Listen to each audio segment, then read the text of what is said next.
Welcome to Pratap classes. दोस्तों, Pratap classes के YouTube channel पर आपका स्वागत है।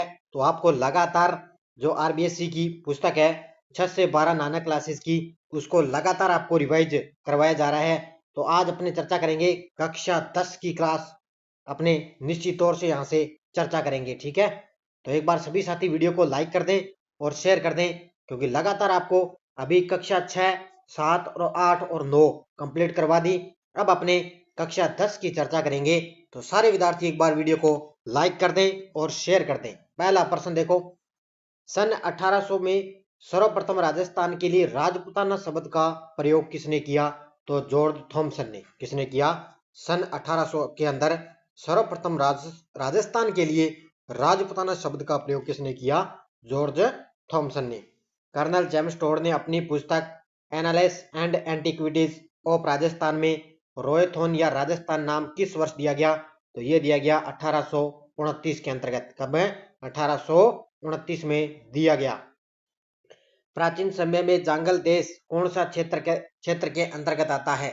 जो जांगल प्रदेश है वो आता है बीकानेर, और नागौर का जो आसपास का जो क्षेत्र है वो प्रदेश है, वो जांगल प्रदेश के नाम से जाना जाता है। अगला देखो, मरु और मरुवार के नाम से कौन सा क्षेत्र जाना जाता है? और वो है जोधपुर। ध्यान रखना, ये रीट के अंदर आपको पता है सीधे सीधे एग्जाम की तरह से पूछे जा सकते हैं, मरु और मरुवार। तो ध्यान रखना कौन सा हो जाएगा? जोधपुर। अगला देखो, जयपुर अलवर भरतपुर तक विस्तृत मत्स्य प्रदेश की राजधानी। यहाँ पर ये कट कर दिया है, अपने आगे बात कर लेते हैं, इसको छोड़ देते हैं। आगे देखो, निम्न में से किन जिलों का भाग प्राचीन समय में सूरसेन राज्य के अंतर्गत आता था, जिसका उल्लेख महाभारत में भी मिलता है? तो ये सूरसेन के अंतर्गत आते थे। एक तो है भरतपुर, धौलपुर और करौली। तो ये 3 जिले जो वर्तमान में आपको पता है सूरसेन राज्य के अंतर्गत आते थे, जिनका उल्लेख महाभारत में मिलता है। भैंसरोडगढ़ से लेकर बिजोलिया तक का जो क्षेत्र है वो ऊपर माल का पठार कहलाता है। क्या कहलाता है? भैंसरोडगढ़ है, चित्तौड़गढ़ से लेकर भैंसरोडगढ़ है, तो बिजोलिया भीलवाड़ा तक जो जो क्षेत्र है वो ऊपर माल का क्षेत्र कहलाता है। किस जिले को प्राचीन समय में मांड और वल के नाम से जाना जाता था? और वो है जैसलमेर। कौन सा हो जाएगा? किस जिले को प्राचीन समय में मांड और वल के नाम से जाना जाता था? जैसलमेर। डूंगरपुर बांसवाड़ा का क्षेत्र आपको पता है बागड़ कहलाता है। क्या? डूंगरपुर बांसवाड़ा का जो क्षेत्र है वो बागड़ कहलाता है। नेक्स्ट देखो, इतिहास को 3 कालों में विभक्त किया गया है। देखो कौन कौन से हैं। एक तो है प्राक युग, एक है आद्य युग, एक है ऐतिहासिक युग। प्राक युग वो होता है जो युग सृष्टि के आरंभ से हड़प्पा संस्कृति के पूर्व तक था, वो होता है प्राक युग। आद्य युग का मतलब होता है यह युग हड़प्पा सभ्यता के काल से 600 ईस्वी तक पूर्व तक रहा, आद्य युग। और ऐतिहासिक युग की हम चर्चा करें तो ये युग 600 ईस्वी पूर्व से वर्तमान तक जारी है। तो ये 3 काल के अंदर बांटा गया है इतिहास को। नेक्स्ट, 1870 ईस्वी में सी ए हैकेट ने सर्वप्रथम कहां से पत्थर से बनी पूर्व पाषाणकालीन हस्त कुठार खोजी थी? तो ये जयपुर और इंद्रगढ़। ये आपको याद रखना है कि 1870 के अंदर सी एस हैकेट ने सर्वप्रथम यानी कि जयपुर और इंद्रगढ़ से पूर्व पाषाणकालीन हस्त कुठार खोजी थी। बी आलचिन ने किस क्षेत्र में पूर्व पाषाण काल के उपकरण की खोज की थी? तो यह है जालोर। बी आलचन ने कहां पर की थी? जालोर के अंदर। किस काल के पत्थर के बने छोटे उपकरणों को माइक्रोलिथ लघु पाषाण उपकरण कहा गया? तो ये कहा गया है मध्य पाषाण काल में। किसमें? यानी कि मध्य पाषाण काल के अंतर्गत जो पत्थर के बने जो छोटे उपकरणों को माइक्रोलिथ उपकरण कहा गया है। भीलवाड़ा के बागोर और मारवाड़ के तिलवाड़ा नामक स्थानों से प्राप्त उपकरण किस काल के हैं? तो नवपाषाण काल। तो ध्यान रखना, भीलवाड़ा में है एक तो है बागोर सभ्यता, और मारवाड़ में के क्षेत्र में है तिलवाड़ा सभ्यता। ये है नवपाषाण काल की सभ्यता है। अब देखो, राजस्थान में ताम्र और ताम्रकालीन कालीन अवशेषों के बारे में। तो ध्यान रखना, कुराड़ा है नागौर के अंदर, साबणिया साबणिया व पुगल है बीकानेर में, और कोल माहौली है सवाई माधोपुर में। तो ये तीनों की तीनों क्या है? ताम्र कांस्य कालीन सभ्यता है। अब फिर देखो, फिर आगे ताम्र पांस्य कालीन कौन कौन सी है? नंदलालपुरा है जयपुर में, किराड़ोथ चितवाड़ी है जयपुर में, पिंड पांडलिया है चित्तौड़गढ़ के अंदर। तो ये भी क्या है? ताम्र और ताम्र कांस्य कालीन, ये भी आपको याद रखनी है। आगे देखो फिर ताम्र और ताम्र कांस्य कालीन सभ्यता है।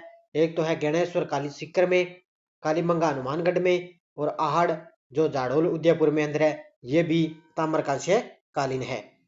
राजस्थान में ताम्र और ताम्र कांस्य कालीन अवशेषों के बारे में देखो, बूढ़ा पुष्कर अजमेर, एलाना जालौर के अंदर, और मलाह भरतपुर के अंदर। तो ये सभ्यता ध्यान रखनी है। एलाना है जो जालौर में है, मलाह है भरतपुर में है, बूढ़ा पुष्कर अजमेर में है, ये याद रखनी है। कई बार एग्जाम के अंदर क्या है, इस तरह के सुमेलित करने से संबंधित क्वेश्चन पूछ लिए जाते हैं। अब देखो लोह युगीन सभ्यता कौन कौन सी है। एक तो है लोह युगीन, नो है भरतपुर में है, जोधपुरा जयपुर वाली भी लोह युगीन है, और रेड टोंक। तो ये तीनों जो सभ्यताएं हैं वो वर्तमान में लोह युगीन सभ्यता है। तो ये भी पूछा जा सकता है आपके लिए। अगला देखो, राजस्थान में किस क्षेत्र से प्राप्त लोहे के अवशेष भारत में लोह युग के आरंभ होने की सीमा रेखा निर्धारित करने के महत्वपूर्ण स्रोत है, और वो है नोह भरतपुर। कौन सी है, यानी कि लोहे के अवशेष कहां से मिले हैं, नोह भरतपुर। राजस्थान की किन सभ्यताओं में लोहा गलाने की भट्टियां और अस्त्र शस्त्र उपकरण बनाने के कारखाने मिले हैं, सुनारी और जोधपुरा। तो लोहा गलाने की भट्टियां आपसे पूछे तो सुनारी झुंझुनू आएगा, और अस्त्र शस्त्र उपकरण बनाने के कारखाने पूछे तो जोधपुरा जयपुर आएगा। तो ये अलग अलग हैं, दोनों को अच्छी तरह से आपको याद रखना है। लोहे की प्रचुरता के कारण किस सभ्यता को प्राचीन राजस्थान का टाटा नगर कहा जाता है, तो ये आपको पता है, रेड टोंक को क्या है, लोहे की प्रचुरता के कारण राजस्थान का टाटा नगर की संज्ञा दी गई है। राजस्थान की किन सभ्यताओं को स्लेटी रंग के चित्र मृद बाण संस्कृति के अवशेष मिले हैं, तो विराटनगर है, जोधपुरा है, सुनारी है, और नोह है। तो ये चार जो सभ्यताएं हैं, यहाँ से क्या है, राजस्थान में क्या है, स्लेटी रंग के चित्र मृत बाण संस्कृति के अवशेष मिले हैं। विराटनगर जयपुर में है, जोधपुरा भी जयपुर में है, सुनारी झुंझुनू है, और नोह भरतपुर के अंदर है। तो इन्हें भी आपको याद रखना है। कालीबंगा सभ्यता के बारे में देखो, आपको पता है कालीबंगा सभ्यता हनुमानगढ़ के अंदर है। तो यह सभ्यता द्वादशती व सरस्वती नदी घाट यानी कि वर्तमान में घग्गर नदी के क्षेत्र में हड़प्पा सभ्यता में भी प्राचीन विकसित हुई, वर्तमान में हनुमानगढ़ जिले में है। पंजाबी भाषा में कालीबंगा का अर्थ क्या है, काले रंग की चूड़ियां। ये आपको पूरी डिटेल याद रखनी है। अब देखो आगे कालीबंगा सभ्यता के फिर में बारे देखो, 1952 के अंदर अमलानंद घोष ने इसकी खोज की थी, कालीबंगा सभ्यता की। 1952 के अंदर 61-62 में बीपी लाल और बीके थापर और एमडी खरे ने इसका उत्खनन करवाया था। कौन थे, बीपी लाल, बीके थापर और एमडी खरे। खोज किसने की, 1952 में अमलानंद घोष ने। उसके बाद में देखो उत्खनन में सभ्यता के 5 स्तर सामने आए हैं, और ये अभी सीटी के अंदर ये क्वेश्चन आया था, सीटी के अंदर क्वेश्चन आया था 5 स्तर वाला। और कालीबंगा की सभ्यता को 2 भागों में बांटा गया, एक तो है प्राक हड़प्पा सभ्यता और हड़प्पा सभ्यता, इसको 2 भागों में बांटा गया है। अब जो 5 स्तर आपसे पूछे गए वो कौन कौन से हैं, देखो प्रथम 2 स्तर है वो तो है हड़प्पा सभ्यता से प्राचीन है, ठीक है। तीसरा स्तर है वो हड़प्पा सभ्यता के समकालीन है, और चौथा और जो 5वां स्तर है वो हड़प्पा सभ्यता के समकालीन है। तो ये तीनों आपको याद रखने हैं, 5 स्तर हैं अच्छी तरह से। किस सभ्यता से प्राप्त कब्रिस्तान से एक बच्चे के कंकाल की खोपड़ी से 6 छिद्र मिले हैं, जिससे मस्तिष्क शोध बीमारी के इलाज का प्रमाण माना जाता है, और ये मिला है कालीबंगा सभ्यता से। हनुमानगढ़ में क्या एक बच्चे की कंकाल से खोपड़ी से 6 छिद्र मिले हैं। अगला देखो कालीबंगा सभ्यता के बारे में फिर बताना है। तो ये अभी आपको पता है ये एक नगरीय सभ्यता थी कालीबंगा। बर्तनों के रंग लाल, जिन पर काली और सफेद रंग की रेखाएं खींची मिली है, और जुते हुए खेत के साक्ष्य मिले हैं। तो ये पूरी डिटेल आपको कालीबंगा सभ्यता से हो चुकी है। किस सभ्यता का आहड़ सभ्यता से संबंध रहा है, तो आहड़ सभ्यता की वर्तमान में आपको पता है अक्षय कीर्ति व्यास ने इसकी खोज की। उसके बाद में रतन चंद्र अग्रवाल और एचडी सांकलिया ने इसका उत्खनन करवाया। तो ये अक्षय कीर्ति व्यास वाला भी अभी सीटी के अंदर भी क्वेश्चन पूछा गया कि आहड़ सभ्यता की खोज किसने की, अक्षय कीर्ति व्यास। किस सभ्यता को धूलकोट और आघाटपुर के नाम से जाना जाता है, और वो है आहड़ सभ्यता। कौन सी हो जाएगी, आहड़ सभ्यता।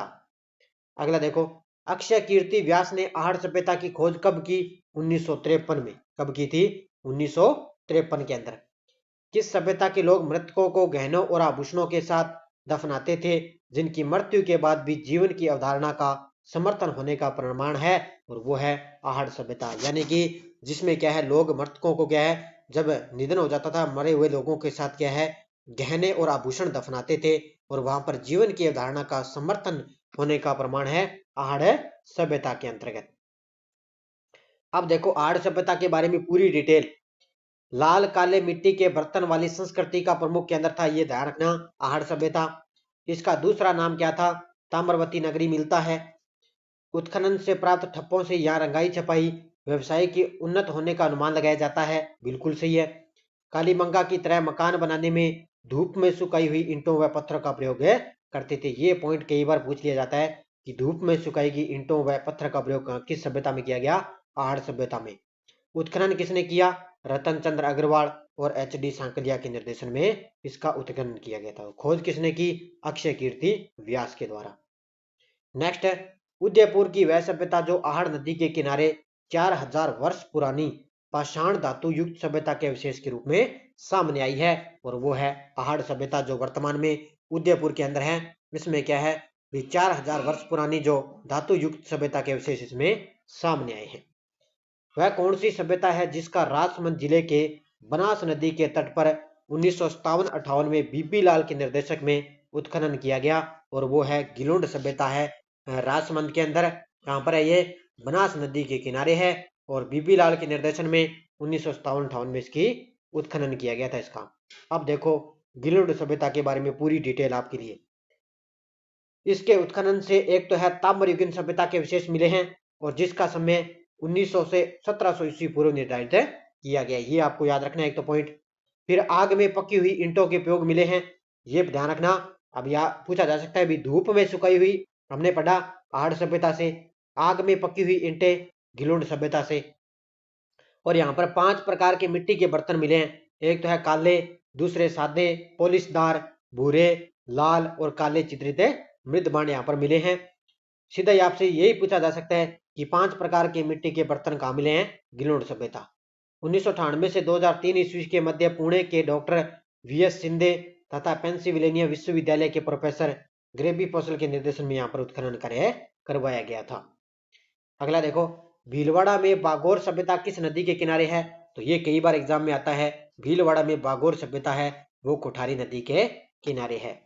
1967 से 70 तक डॉक्टर बी.एन. मिश्रा ने कोठारी नदी के तट पर किस सभ्यता का उत्खनन करवाया, तो वो है बागोर सभ्यता। किसने करवाया, बी.एन. मिश्रा ने। कब, 1967 से 1970 के बीच में। किस सभ्यता के उत्खनन से प्रागैतिहासिक काल की सभ्यता के अवशेष प्राप्त हुए हैं, जो 4000 से 5000 ईस्वी पूर्व के माने जाते हैं, और वो भी बागोर सभ्यता है भीलवाड़ा में, जिसमें क्या है 4000 से 5000 ईस्वी पूर्व के जो प्रागैतिहासिक काल की सभ्यता अवशेष मिले हैं यहाँ पर।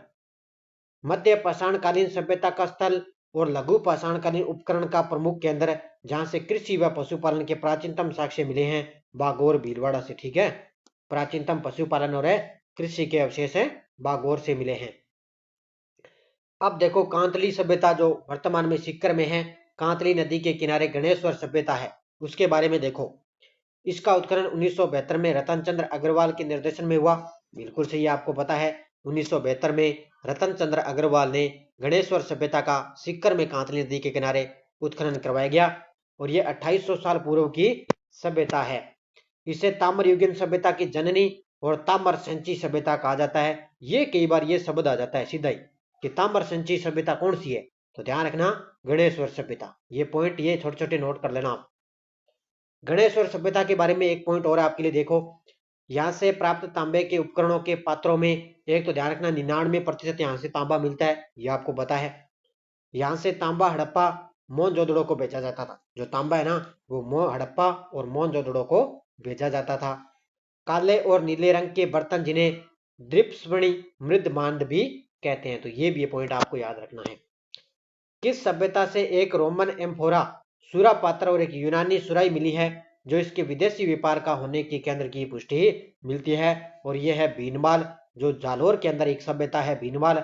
यहाँ से क्या है, एक रोमन एम्पोरा और एक यूनानी सुराई मिली है, जहां से विदेशी व्यापार का होने की पुष्टि मिलती है।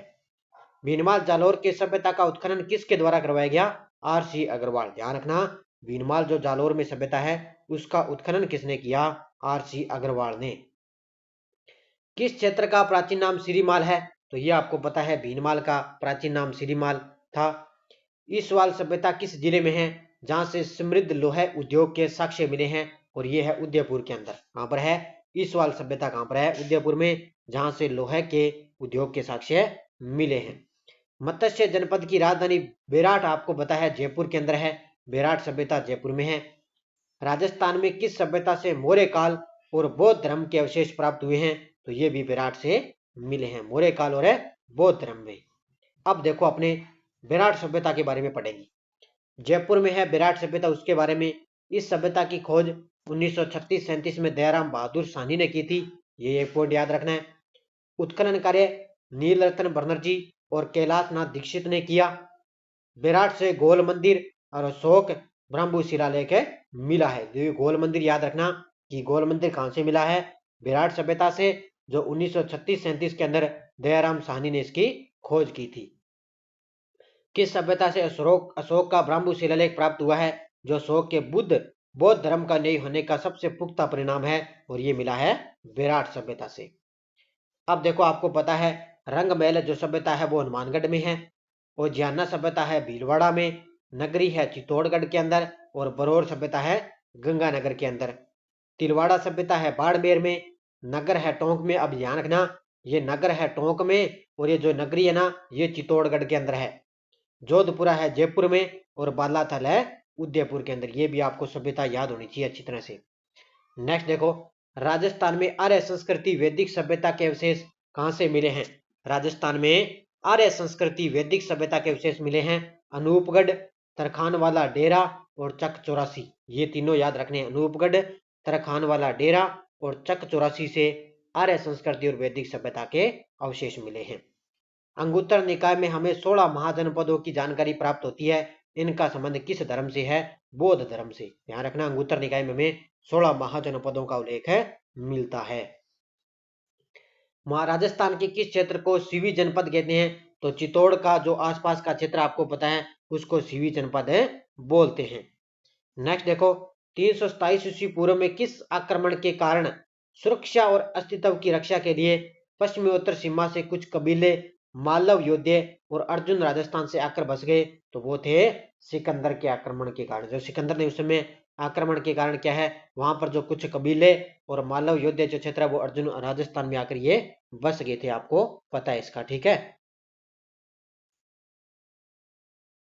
अगला देखो, आचार्य जैन के रूप में मत्स्य जाति यानी कि मत्स्य जनपद का उल्लेख सर्वप्रथम किस में मिलता है? तो ध्यान रखना शतपथ ब्राह्मण में मिलता है। किसमें? मत्स्य जाति यानी कि मत्स्य जनपद का जो उल्लेख है वो शतपथ ब्राह्मण में मिलता है। किसमें मत्स्य जनपद की जानकारी नहीं मिलती है? मत्स्य जनपद की जानकारी नहीं मिलती है अंगुत्तर निकाय में। यहाँ पर मेरे हिसाब से तो नहीं होगा, अंगुत्तर निकाय में मिलती है तो मत्स्य जनपद की याद नहीं, क्योंकि 16 महाजनपद आ गए ना, तो इसमें भी अंगुत्तर निकाय की जानकारी मिलेगी। अब देखो आगे मत्स्य जनपद के बारे में देखो पूरी डिटेल। महाभारत काल में मत्स्य जनपद के राजा विराट ने विराट नगर को अपनी राजधानी बनाई। बिल्कुल सही है। विराट की पुत्री उत्तरा का विवाह अर्जुन के पुत्र अभिमन्यु से के साथ हुआ। ये भी आपको पता है। अभिमन्यु के पुत्र परीक्षित कालांतर में पांडवों के राज्य का उत्तराधिकारी बना। मत्स्य प्रदेश में जयपुर, अलवर, धौलपुर, करौली, भरतपुर के कुछ भाग है सम्मिलित है। ये पॉइंट आपको याद रखना है, ठीक है। उसके बाद में देखो, मत्स्य प्रदेश का विस्तार दक्षिण में चंबल की पहाड़ियां तक और पश्चिम में पंजाब में सरस्वती नदी के जंगलों तक था, ठीक है। ये आपको याद रखना है। मत्स्य प्रदेश का जो विस्तार है ना वो दक्षिण के अंदर चंबल की पहाड़ियां और पश्चिम के अंदर पंजाब में सरस्वती नदी तक जंगलों में था। राजस्थान के किस प्रदेश में सोलव जाति रहती थी जिसके बीच अस्पष्ट सीमा को लेकर मत्स्य जनपद से संघर्ष होता रहा?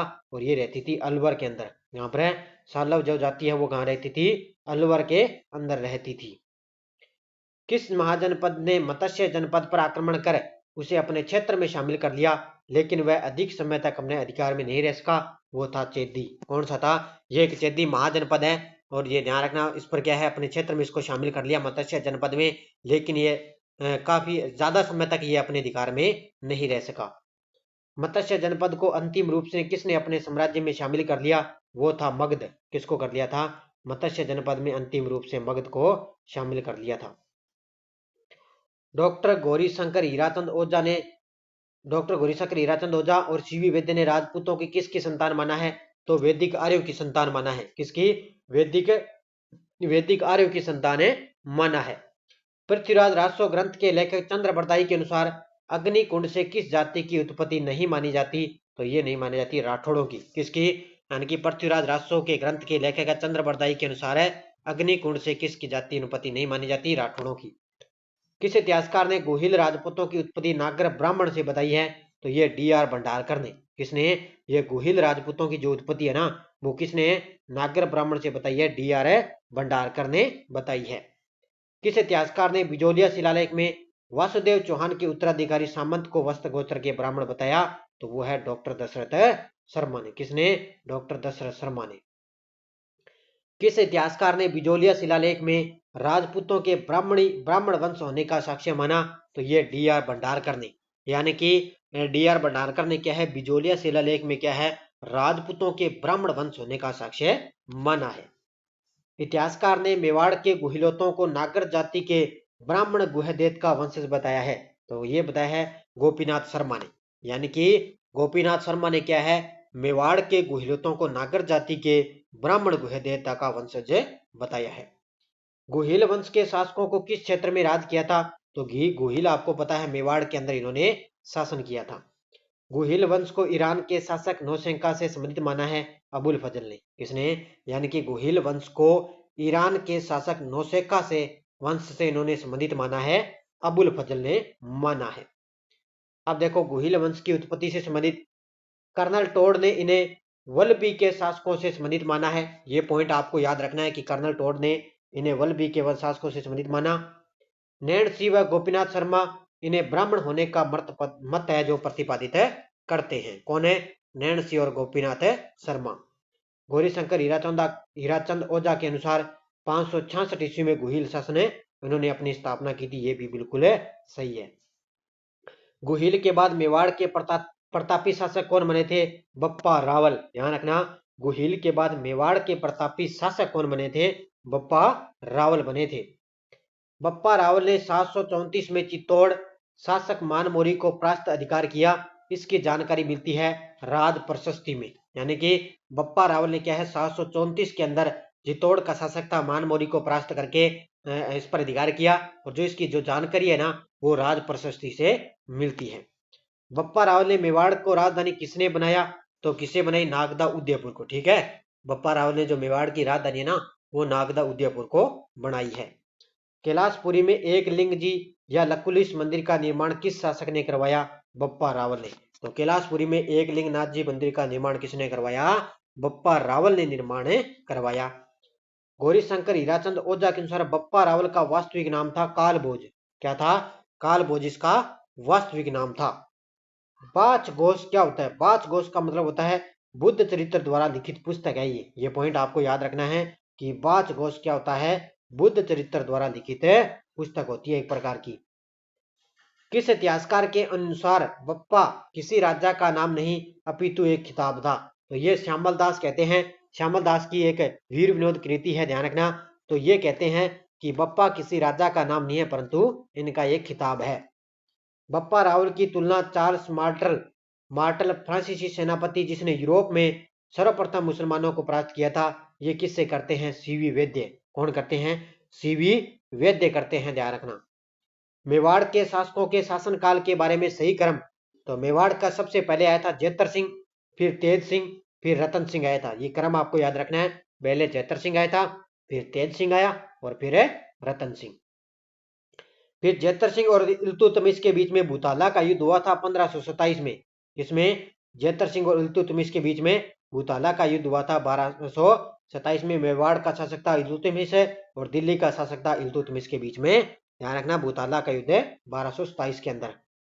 भूताला के युद्ध की जानकारी जय सिंह सूरी के किस ग्रंथ में मिलती है?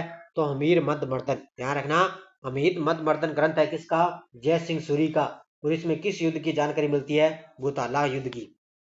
गौरीशंकर हीराचंद ओझा ने किस मेवाड़ शासक दिल्ली के गुलाम वंशों के सुल्तानों के समय का प्रतापी शासक माना जिसकी वीरता की प्रशंसा उसके विरोधियों ने भी की, और वो था जेतर सिंह। कौन था? जेतर सिंह, ध्यान रखना। हमीर मदमर्दन में इल्तुतमिश को क्या कहा गया? हमीर कहा गया। ध्यान रखना कि हमीर जो मनमर्दन है किसका ग्रंथ है? ये जय सिंह सूरी का।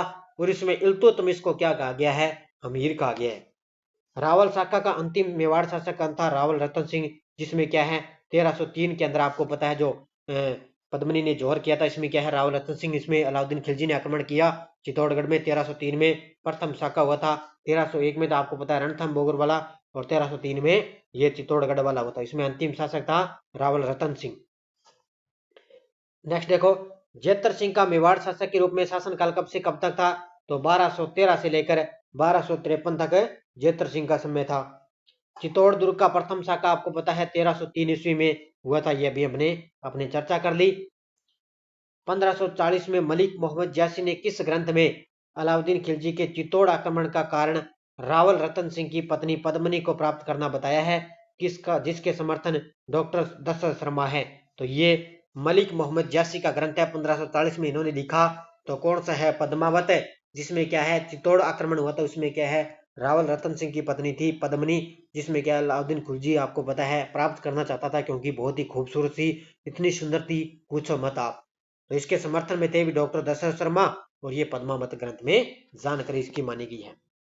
गोरा और बादल इसके सेनापति थे रावल रतन सिंह के, और ये आपको पता है चित्तौड़गढ़ के अंदर से संबंधित है। चित्तौड़गढ़ दुर्ग 1303 में साके की जानकारी किस ग्रंथ में मिलती है? ये पॉइंट आप नोट कर सकते हो। तो ये खजाइन उल फतुहे में, ठीक है, खजाइन उल फतुहे से चित्तौड़गढ़ दुर्ग में जो युद्ध हुआ था उस ग्रंथ में इसकी जानकारी मिलती है। रानी पद्मिनी को कितनी महिलाओं के साथ चित्तौड़ दुर्ग में जौहर किया? तो ये किया था 1600 महिलाओं के साथ इसने क्या है पद्मिनी ने, जो राव रतन सिंह की पत्नी थी, 1303 के अंदर जौहर किया था 1600 महिलाओं के साथ। अलाउद्दीन खिलजी ने चित्तौड़ दुर्ग पर अधिकार कर उसका प्रशासक किसको नियुक्त कर दिया? खिजर खां को। किसको कर दिया? अलाउद्दीन खिलजी ने चित्तौड़ दुर्ग पर जब अधिकार किया था, उसके बाद में जो वहां का प्रशासक है वो खिजर खां को नियुक्त कर दिया था। अलाउद्दीन खिलजी द्वारा बदले गए दुर्ग के नाम देखो। फिर अलाउद्दीन खिलजी ने जैसे चित्तौड़गढ़ दुर्ग जीता उसका नाम रख दिया खिजराबाद। फिर जालौर दुर्ग जीता तो उसका नाम रख दिया जलालाबाद। फिर सिवाना दुर्ग जीता उसका नाम रख दिया खेराबाद। तो ये आपको याद रखने हैं, ठीक है। अमीर सिसोदिया ने सिंगोली के युद्ध में मोहम्मद बिन तुगलक को हराया किस जिले में है?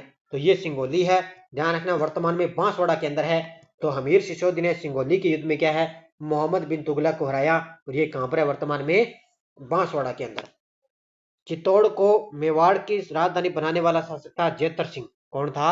चित्तौड़ को पहले राजधानी किसने बनाई? बप्पा रावल के समय आपको पता है नागदा उदयपुर थी, लेकिन चित्तौड़ को राजधानी किसने बनाई? जेतर सिंह ने। राणा हमीर ने मेवाड़ में सिसोदिया वंश की नींव कब रखी? 1326 में। तो आपको पता है पहले रावल शाखा थी, उसके बाद में राणा जो शाखा ये आ गई थी। रावल शाखा का अंतिम शाखा रावल रतन सिंह था, उसके बाद में ये सिसोदिया शाखा आ गई थी, और उसकी नींव 1326 में रखी गई। मेवाड़ का उदारक किस शासक को कहा जाता है? हमीर सिसोदिया को। मेवाड़ का उदारक है हमीर सिसोदिया को कहते हैं। किस शासक को कीर्ति स्तंभ प्रशस्ति में विषम घाटी पंचानन की संज्ञा दी गई? तो हमीर को दी गई है। विषम घाटी पंचानन किसको कहा गया है? हमीर को। महाराणा लाखा मेवाड़ के शासक कब बने? 1382 के अंदर बने थे महाराणा लाखा, जो मेवाड़ के शासक बने थे। लाखा की पत्नी हंसाबाई किसकी बहन थी? रणमल की। तो ये मारवाड़ का शासक था रणमल, इसकी बहन थी हंसाबाई, और ये लाखा की पत्नी बनी थी, आपको पता है, जिसका पुत्र हुआ था मोक्कल। राजस्थान का भीषम पितामह किसको कहते हैं? कुंवर चूड़ा को। ध्यान रखना, अब ये दो नाम आते हैं, एक तो आता है, एक है राव चूड़ा, ध्यान रखना, एक आता है कुंवर चूड़ा। तो ये दोनों अलग अलग हैं, ये तो है मेवाड़ का और वो है मारवाड़ का। तो ध्यान रखना, ये याद रखना, भीषम पितामह बोले तो कुंवर चूड़ा आएगा, कहीं आप गलती से राव चूड़ा मत कर देना, इन दोनों में अलग अलग है। तो ये है कुंवर चूड़ा आएगा, ध्यान रखना इसका। 14वीं शताब्दी में किस शासक के समय जावर में चांदी की जो खान है वो निकली? तो ये आपको पता है राणा लाखा के समय एक चांदी व सोने की खाने निकली थी 14वीं शताब्दी के अंदर। राणा लाखा के काल में किस झील का निर्माण उदयपुर में एक पिच्छू चित्र नामक बंजारे ने करवाया? तो ये करवाया था पिछोला झील का निर्माण करवाया था उदयपुर के अंदर एक पिच्छू यानी कि चित्र नामक बंजारे ने करवाया। राणा लाखा और हंसाबाई का पुत्र था मोक्कल। तो मैंने आपको बताया हंसाबाई पुत्र की किसकी? रणमल, मारवाड़ का शासक था रणमल की बहन थी हंसाबाई और इन दोनों की शादी होगी और पुत्र थे मोकल।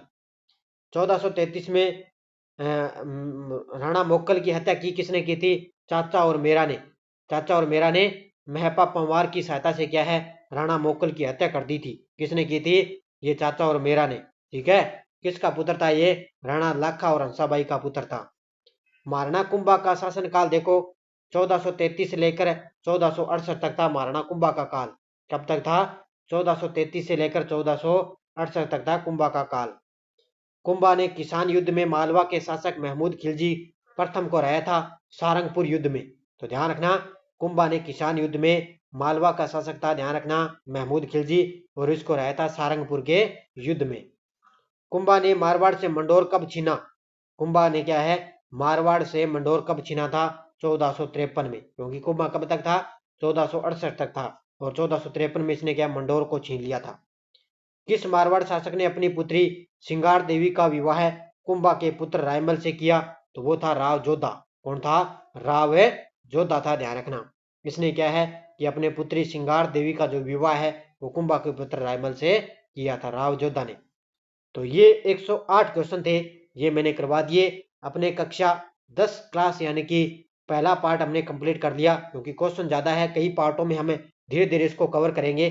तो ठीक है, 108 तक आपको कंप्लीट करवा दिए, 109 से हम आगे चर्चा करेंगे, कल आपको क्लास मिलेगी। तो एक बार सारे विद्यार्थी वीडियो को लाइक कर दें और शेयर कर दें, क्योंकि आपको अपना ध्येय वाक्य याद होना चाहिए, क्योंकि हमारी मेहनत और इतनी लगातार आपको क्लासें यहाँ पे क्वेश्चनों जो जितनी भी पुस्तक है नाना क्लासेस की उसको आपको रिवाइज करवाया जा रहा है, क्योंकि ध्येय वाक्य कि पढ़ते जाओ और बढ़ते जाओ, वीडियो को लाइक शेयर करते जाओ। तो आपको ध्येय वाक्य, रीट परीक्षा की एग्जाम की तैयारी कर रहे हो तो ध्येय वाक्य आपको याद होना ही चाहिए। और उसके बाद में आपको पता है रीट परीक्षा के एडमिट कार्ड भी जारी हो चुके हैं, तो अपने एसएसओ लगाकर आप गूगल पर जाकर एसएसओ लगाकर एसएसओ आईडी पर अपना एडमिट कार्ड है देख सकते हो कहां पर किसका सेंटर आया है। तो सभी विद्यार्थियों को जय हिंद, धन्यवाद, राम राम।